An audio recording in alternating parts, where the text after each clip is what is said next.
8%. 8% is the amount of people who actually stick to their New Year's resolution.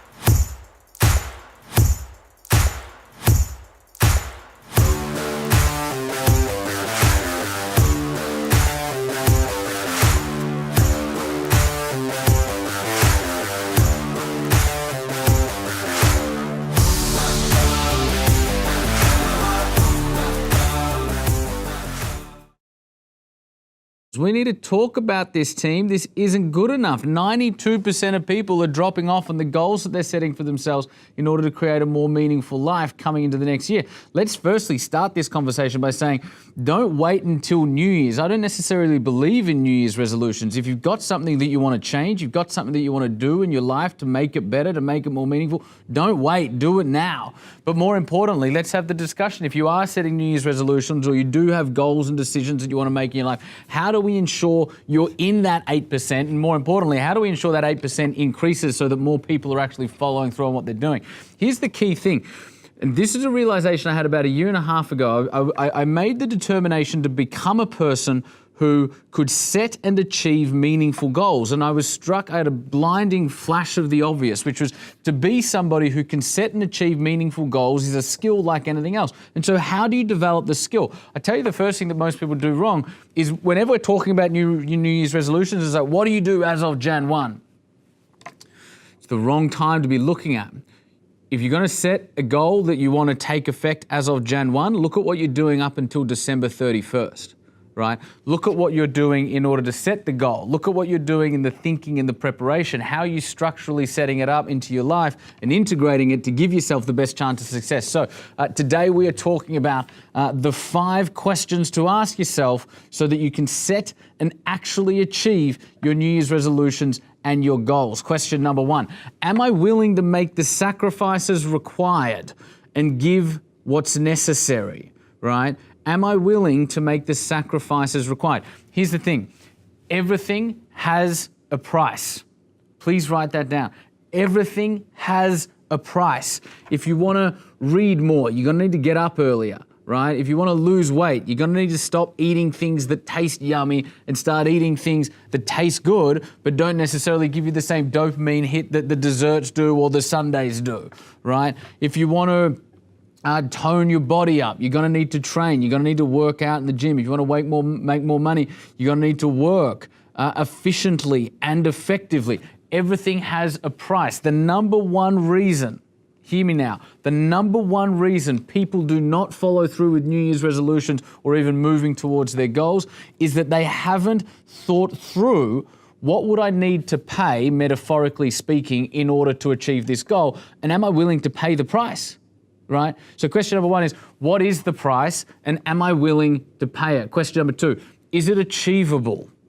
There is such a thing as aiming too high, right? You can't have everything you want. That's new age, airy, fluffy bullshit. Unfortunately, it's just not true. Don't believe it. It will kill your potential. You can't, look, I'm the first person to think that you are capable of fucking miraculous things, and you're probably capable of much more than you think you are. But can you have everything? No, you can't be a tree, right?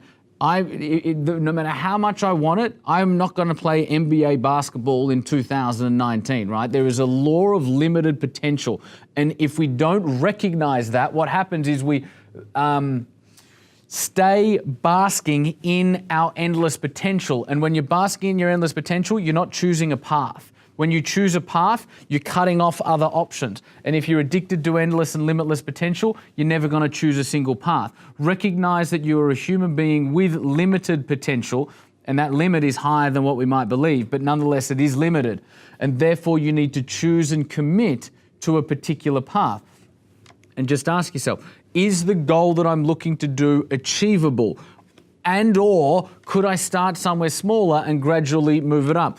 The research shows this. If you try and go from eating everything you want to not eating any sugar, you won't succeed. If you try and go from never training at all to training 7 days a week, you won't succeed. When it comes to setting goals and habits, if you try and go from 0 to 100, you're not setting yourself up for success. So think about how you can actually start small to make it more achievable. Question number 3, how am I setting myself up for success, right? What am I changing to make room in my life for my goal to grow? I'll say that again. What am I changing? What am I rearranging to make room in my life for my goal to grow? Here's the thing. If you can structurally set up your success before the start date, so let's assume again, let's go with New Year's resolution. Let's assume your start date's Jan 1. If you can structurally set up things such that they give you the maximum chance of succeeding, then you're much more likely to succeed. i.e., if you've got a goal or a habit, you want to get up every morning at 5 a.m., set a recurring alarm for 5 a.m. every single day. If it's that you want to eat more healthy, can you order these pre-packaged healthy meals that come out every single day, and you order only the healthiest, options on that particular menu, and they start Jan 1 or Jan 2 or whenever it is, and you're not going to eat anything other than that, right? Can you set up your environment for success? If you want to drink less alcohol, take all of the alcohol out of your house. And when you have people over, tell them that it's a non-alcoholic dinner or whatever it might be. Take control of your environment. Tell your friends about it, right? What can you do to structurally ensure that you're setting yourself up for success and being accountable to yourself and your highest goals? Question number 4, am I maximizing my potential? Right? Am I maximizing my potential? Right? Remember a couple of questions ago we said, is it achievable? And that was like right-sizing your goal. This is the same as that, but just the other way around. Are you thinking big enough, or are you capable of more? In some instances, you may actually be aiming too low, right? I see this a lot with business owners. It's like, business owner doing $500,000 a year or $1 million a year, whatever it might be, and they're thinking, how can I achieve 20% growth next year? I think you're better off thinking, how can I 10x my business next year, and working backwards from that. And so while yes, we do have limited potential, and we don't want to be setting goals and that are so big we're setting ourselves up for success. At the same time, we don't want to be setting goals that are so small because that's what societal expectation tells us, or that's what mum told me I was capable of, or that's what your colleague said was suitable this year. Fuck all that. Tap into what's important for you and ultimately think, what could I achieve here? Given I'm willing to pay the price, make the sacrifice, given I know it's achievable, given I'm setting myself up structurally for success, what actually can I achieve? And then lastly, guys, question number 5, how can I find joy in the process?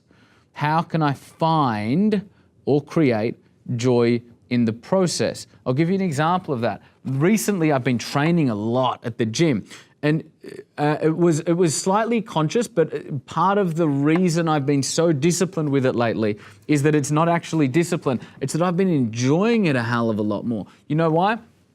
It's the tiniest, easiest, simplest thing. When I get there, I put YouTube on. As you guys know, I love devouring anything around human potential, psychology, personal development, business, history, the future, finance, media, whatever it might be.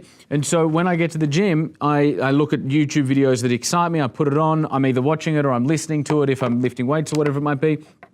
And that means I enjoy it so much. I go from that, I'm now at a gym where I have a sauna and an ice cold plunge pool as well. So I can, while I'm training, I'm listening and watching YouTube videos. Then I'm in the sauna, which I absolutely love. And then I'm in this ice cold bath, which I absolutely hate, but in a sick kind of way, I kind of enjoy it as well. And so now going to the gym isn't a strenuous thing that I don't enjoy, but I'm doing because I think I need to. I actually love it. And so I'm up every morning at 5 and I'm in the gym by 5:30 without fail, right? How can you find joy in the process? The last thing I'm going to leave you with, guys, is this. Recognize in the pursuit of meaningful goals and in the pursuit of more effective habits, there are going to be good days and there are going to be bad days, right? Some days you're going to crush it. Some weeks you're going to crush it. Some months you're going to crush it. Guess what? The opposite is also true. Some days you're not going to be great. Some weeks you're going to suck. Some months are going to go out the window. You were particularly tired or you were traveling. Life got in the way. Give yourself grace around that to this end. Do not use temporary failure as an excuse to quit.